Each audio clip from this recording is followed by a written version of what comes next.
Muito bem. Vamos às perguntas. Pastor, para ser um apóstolo, precisa ter sido testemunha ocular da ressurreição? Amém. Obrigado aí, Josué, pela pergunta aí. Eu sou o pastor Adeildo, faço parte do Ministério Projeto Evangelístico Vivo. E vamos lá, a resposta dessa pergunta aí. Que se para ser apóstolo precisa de ser testemunha ocular da ressurreição. Então, vamos nos ater aqui a alguns versículos da palavra do Senhor para respondermos essa pergunta. A primeira parte aqui da Bíblia que nós queremos ler se encontra em 1 Coríntios, no capítulo 15, no versículo 5 ao 9, que diz assim: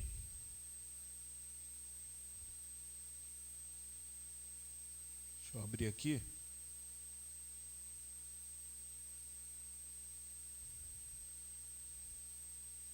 Que diz assim, ó: e que foi visto por Cefas e depois pelos 12.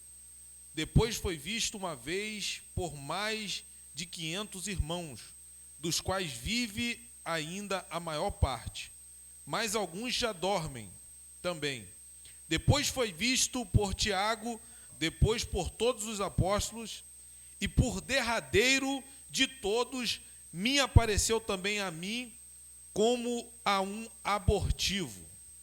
Então aqui, para quem conhece a palavra de Deus, sabe que nós estamos falando aqui do apóstolo Paulo, o apóstolo Paulo falando aqui que ele foi parte, abortiva dos apóstolos. Quer dizer, tinham os 12 apóstolos fora de tempo, e ele foi feito apóstolo fora do tempo. Então, todo mundo conhece a história do apóstolo Paulo, que era Saulo, foi chamado pelo Senhor, encontrou o Senhor na estrada de Damasco, no caminho, e teve a aparição ali do Senhor Jesus para Paulo. Então, o Senhor Jesus não apareceu a Paulo em visão, foi uma aparição mesmo, a Paulo. Paulo, ele teve mesmo um encontro com o Senhor Jesus. Então, uma das primeiras coisas para responder essa pergunta aí, se tinha que ser testemunho ocular da ressurreição de Jesus, sim, tem que ser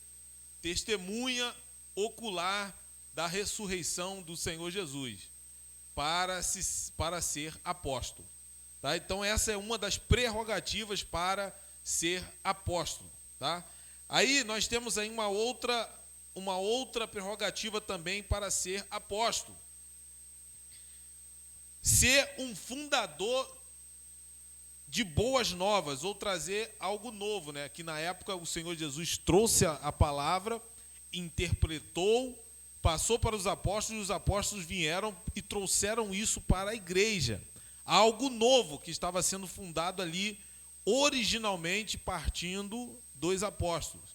Então os apóstolos criaram uma base doutrinária para reger a igreja. Tá? Isso também está num versículo aqui em Efésios, no capítulo 2, do versículo 19, que diz assim, 19 ao 22, tá? Mas eu só vou ler o 20, edificados sobre o fundamento dos apóstolos e dos profetas, de que Jesus Cristo é a principal pedra da esquina. Então, nós acabamos de ver aí que para ser apóstolo tem que se ter criado um fundamento, ou melhor, trazido algo novo que foi dado por Jesus, e para termos essa base aí doutrinária para o surgimento da igreja. Então, tem que ter algo novo, os apóstolos têm que trazer algo novo para poder criar ali o fundamento da igreja. Tá bom? Então, para trazer algo novo hoje, qual o impasse de trazer algo novo? Para um apóstolo hoje trazer algo novo é que o próprio apóstolo Paulo falou que se viesse alguma coisa, um outro evangelho fora desse que nos é pregado, boas novas, não é isso mesmo, pastor? Seja anátema. Então, algo novo hoje chegar é quase nulo de isso acontecer, de trazer algo novo, uma novidade do evangelho. É quase nulo de trazer uma nova doutrina, um novo segmento. Então, podemos dizer assim, só por essas duas aí, que é quase certo de não ter apóstolo hoje, nos nossos dias. Eu digo apóstolo, aqueles apóstolos lá, os principais lá, fundadores da época de Jesus lá. E agora, para finalizar, né, como figura do Antigo Testamento, que tinham as tribos lá, as 12 tribos, nós também temos essa figura no Novo Testamento, que são os apóstolos do Senhor. Então, tínhamos 12 patriarcas das tribos de Israel, e temos agora também 12 apóstolos para a igreja.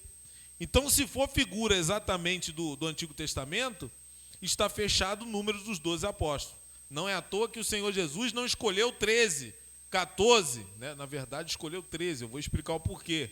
Mas ele não escolheu 14, 15, né? Porque tinha um número para se seguir das 12 tribos de Israel. Então, o único que foi o abortivo que eu acabei de ler é o apóstolo Paulo, que veio fora de todos esses. Só que, mesmo assim, nas tribos de Israel, nós tínhamos ali a tribo de José, que era um dos filhos de Jacó, que era para estar incluído ali, e ele substituiu o nome de José, substituiu por Dan e por Efraim, aí no caso ficou substituindo Dan, Efraim e Manassés, que tomou lugar ali de José dentro das tribos de Israel. Então, na verdade, as tribos de Israel, elas se dividiam, se nós fôssemos colocar mesmo em divisões, e não olhássemos a tribo de José como uma tribo só, nós olharíamos como 13 divisões, né? 13 divisões de patriarcas nas tribos de Israel. Então, é lógico que agora, né, no Novo Testamento, seria também 13 apóstolos, né? Só que o Senhor Jesus escolheu 12 e esse 13 aí, o 13º foi um filho abortivo aí dos apóstolos nessa época.